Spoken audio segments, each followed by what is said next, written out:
আপনি কি ভাবছেন? রিলেশনটা শেষ হয়ে গেছে, আর কোনো আশা নেই? আছে, এখনও আশা আছে। কিচ্ছু শেষ হয়নি, এখনও সময় আছে রিলেশনটা ঠিক করার। যদি আপনার রিলেশন এরকম জায়গায় আছে যে রিলেশনটা শেষ হয়ে গেছে বা শেষ হব তাদের জন্যে আজকের ভিডিওটি এটাই হলো টপিক। কিভাবে শূন্য সম্পর্কটাকে আবার জোড়া লাগানো যায়। আমি যেগুলো করতে বলবো সেগুলো করবেন, আর যেগুলো করতে বলবো না সেগুলো করবেন না। নাম্বার 1, যখন আমাদের প্রিয়জন আমাদের সঙ্গে রিলেশন থেকে বেরিয়ে যায়, অন্য কারোর হাত ধরে যেতে চাক বা নাই চাক, রিলেশনে যখন থাকতে চাইছে না, তখন অটোমেটিকভাবে আমাদের মাথা কাজ করে না। একদল মানুষ খুব রেগে যায়, ভীষণভাবে রেগে যায়, আর একদল মন মরা হয়ে যায়, ভীষণভাবে মন মরা হয়ে যায়। কি করব খুঁজেই পায় না, ভীষণভাবে ডিপ্রেশনে চলে যায়। দুটোর কোনোটাই যাওয়া চলবে না। 1, রাগ দেখানো চলবে না। 2, ডিপ্রেশনে যাওয়া চলবে না। কারণ দুটোতেই আমরা ভুল সিদ্ধান্ত নিতে পারি। যদি রেগে যাই তাহলে তাকে খারাপ কথা বলবো, উল্টো পাল্টা কথা বলবো, আজে বাজে মেসেজ করব, তাকে থ্রেট দেব, তার করা ভুলগুলোকে বারবার তার সামনে প্রেজেন্ট করব, ওর মেসেজ, ওর প্রাইভেট ছবি সব কিছুকে পাবলিক করার ভয় দেখাবো।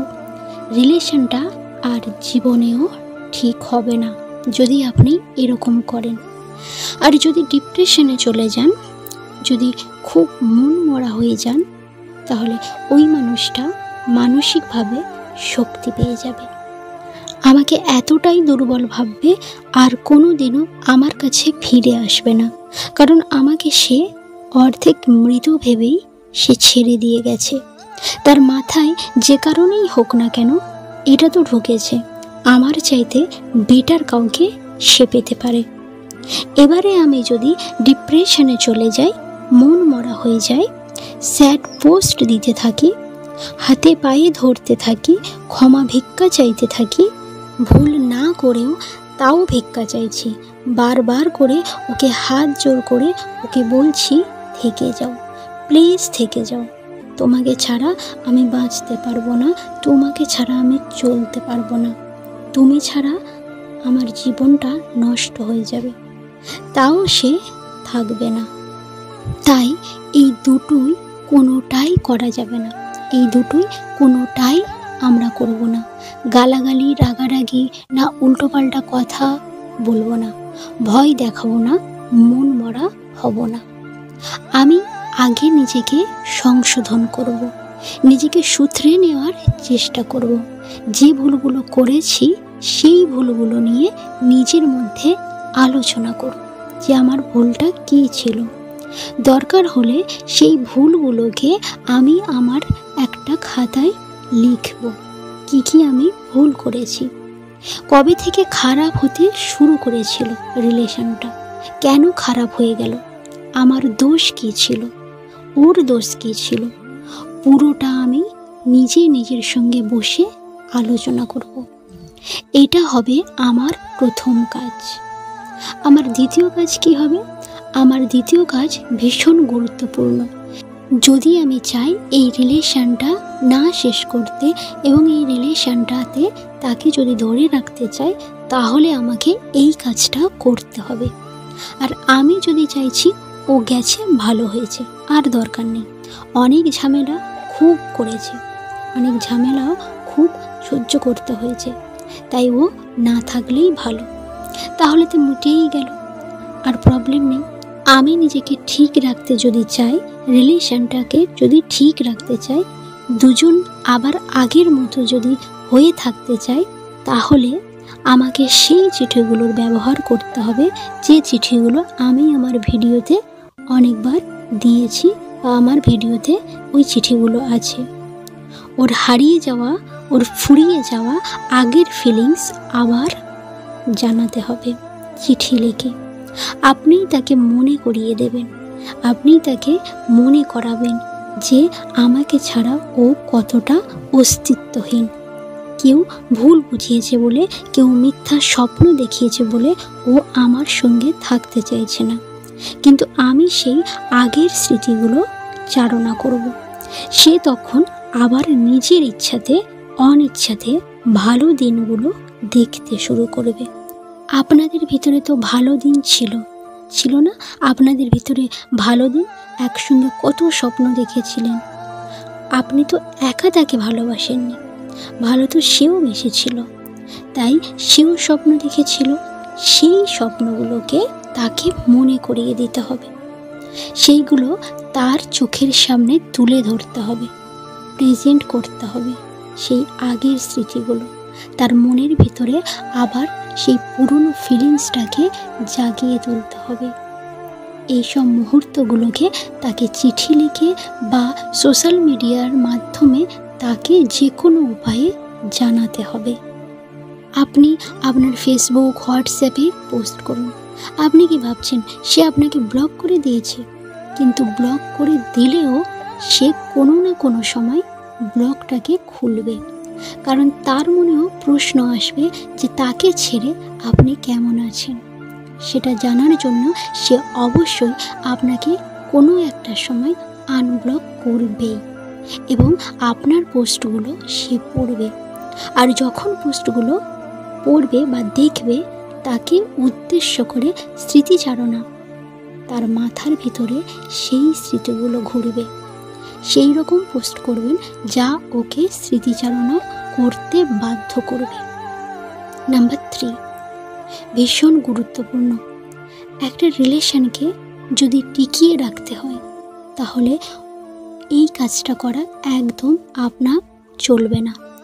যখন আমাদের ব্রেকআপ হয়, যখন মনটা একদম ভেঙে যায়, তখন ভাবি আর তাকে ফিরে পাবো না।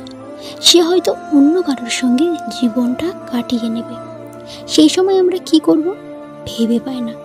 সেই সময় আমাদের মাথা ঠিক থাকে না। আমরা ওর বন্ধুবান্ধব বা ওর নিজের বন্ধুবান্ধবকে কাজে লাগানোর চেষ্টা করি, তাদের কাছে সাহায্যর জন্যে বারবার রিকোয়েস্ট করি যে ওকে একটু বোঝাও, রিলেশনটা ঠিক করে নেওয়ার জন্যে। কিন্তু এতে কিছু হয় না, আরও খারাপ হবে তো ভালো কখনো হবে না। এই ভুল একদম করা চলবে না। কি খারাপ হবে? ও একটা পজিটিভ এনার্জি পেয়ে যাবে। ওর মনে হবে আপনি হ্যাংলামো করছেন, ওর মনে হবে আপনি ছাড়া ওর চলবে না, তাই একে ওকে তাকে আমার কাছে পাঠাচ্ছে। এটা একদম করা চলবে না। কোনো বন্ধুবান্ধবকে দিয়ে তার খবর নেওয়া একদম চলবে না। দ্বিতীয় স্টেপে যেটা বললাম সেটা করতে হবে, তাতে ফিলিংসগুলো জাগবে ওর মনে। যদি এটা করি তাহলে এতে ফিলিংস জাগবেই না। অনেকেই ভাবে এতে হয়তো ফিলিংস জাগবে, ওকে যদি মনে করাই তাহলে হয়তো ফিলিংসগুলো জাগবে, কিন্তু ফিলিংস জাগবে না। ও ভাববে ও আমাকে ছোট করতে চাইছে, তাই ওর কাছে বলে বেড়াচ্ছে, আমার দোষগুলো তুলে ধরছে, আমাকে সবার সামনে ছোট প্রমাণ করতে চাইছে।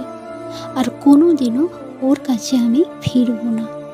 ও হাজার চেষ্টা করুক, কিছুতেই আমি ওর কাছে আর ফিরে যাব না।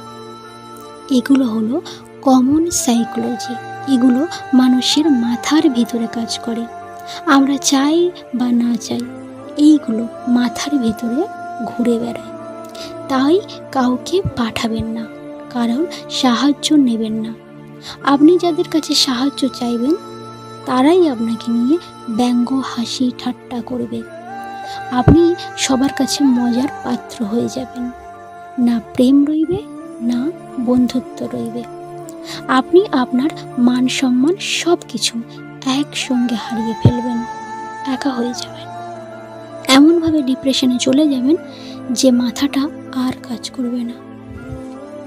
নাম্বার 4, যখন আমরা খুব মানসিকভাবে দুশ্চিন্তায় থাকি, যখন আমাদের মন মেজাজ কিচ্ছু ঠিক থাকে না, তখন রাতের বেলায় ঘুম আসে না, মনটা নির্দিষ্ট জায়গায় স্থির থাকতে পারে না, আমরা পুরোপুরি ডিপ্রেশনে চলে যাই, এমন জায়গাতে চলে যাই যেখান থেকে ফিরতে পারি না, কোনো কাজে মন বসে না, মাথাটা ঠিকঠাকভাবে কাজ করতে চায় না। এমন পরিস্থিতি যদি তৈরি হয়, যখন মনে হয় আমি আর পারছি না, ভীষণ ডিপ্রেশনে আছি, নিজেই যেন নিজেকে হারিয়ে ফেলছি, আমি সেই আর আগের মতো মানুষটাকে নিজের মধ্যে খুঁজে পাচ্ছি না, ভীষণ মন খারাপ লাগে, খুব একা হয়ে গেছি, কারোর সঙ্গে কথা বলতে ভালো লাগে না, কেউ কিছু বোঝাতে এলে তার উপরে ভীষণ রেগে যাচ্ছি, মনে হচ্ছে আমি আমার প্রবলেমটাকে কাউকে বোঝাতে পারছি না। এটা হচ্ছে মানসিক প্রবলেম। আমি ডিপ্রেশনের ফার্স্ট স্টেজে আছি।